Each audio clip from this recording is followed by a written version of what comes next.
A Vort from the Rebbe on this week's Parshas Emor. In Parshas Emor, it talks about truma, about eating truma. When the grain grew, you had to take off first certain things before you were able to use the rest. The first thing you had to take off, one of the first things is truma. A certain percentage you had to take off and give it to the kohen.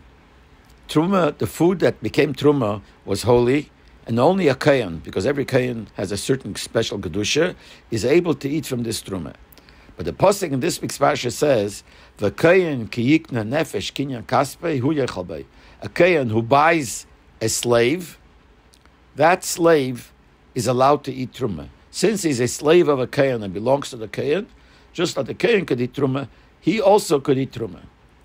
And the Rebbe uses this pasuk to answer an interesting question. The Gemara says that you have to make a bracha because kol hanene me'elam hazeh b'li bracha. Before you eat or before you have any pleasure of something, you have to make a bracha, because anybody who has any pleasure, any usage for anything of this world without a bracha, ki'ilu mo'al b'kodshe shemayim, as if he's mo'al in hegdish, shenamer Hashem haaretz u'mleya. And I'll explain what it means.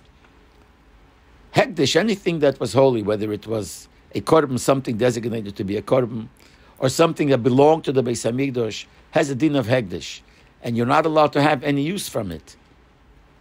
And if you do, it's called me'il behegdish. And there's a certain thing you have to do, a certain korban you have to bring if you're me'il behegdish, b'shegeg, b'meiz, all kinds of dinim. You're not allowed to use anything of hegdish because it's holy and you can't be me'il behegdish. So the same thing, if you eat something or you have pleasure from something without making a bracha, it's like you are me'il and hegdish. Why? Because the pasuk says, "L'Hashem haaretz u'mleya," the earth, the world, universe belongs to Hashem. And if it belongs to Hashem, it's holy. So you can't, nobody should be able to use it because you're using Hashem's thing. So if you have usage of something that belongs to Hashem, and everything does, you are me'il and hegdish.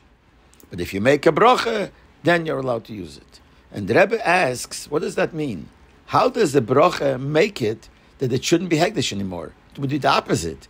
If you make a bracha on something, you can make it holier. Here it seems to be saying that if you don't make a bracha, everything is holy, belongs to hegdish, it belongs to Hashem. If you make a bracha, now you're not me'il hegdish anymore, as if saying it lowers the level of everything because you made a bracha. It's the opposite. You see, there's another statement of the Chazal that if you don't make a bracha, it's as if you're stealing. That we understand. Belongs to Hashem, you're not allowed to steal from anybody. You're not allowed to steal from Hashem. If you make a bracha, basically what it means, you're asking permission from Hashem to be able to use it. And we assume Hashem grants you the permission. That we understand.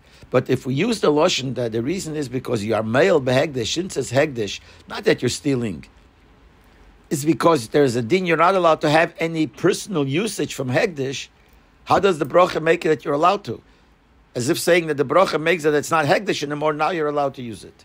So the Rebbe explains, this is what the pasuk says, that if you're an eved of a kohen, you are allowed to eat truma, even though truma is holy. The same thing here. If you make a bracha before you make use of it, you show that you are giving yourself over to the Eibishter. Ubemele, you become an eved of the Eibishter. And when you're an eved of the Eibishter, just like an eved, a slave of a kohen, is allowed to eat truma, when you become an eved of the Eibishter, you're allowed to make use of the Eibishter's hegdish. And that's what the pasuk is merames. A kohen who has an eved, the eved could do it, could eat the truma.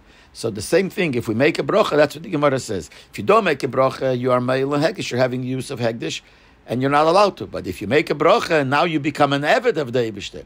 If you're an eved of the Eibishter, you're allowed to make use of the Eibishter's things, just like an eved is allowed to eat truma of a kohen.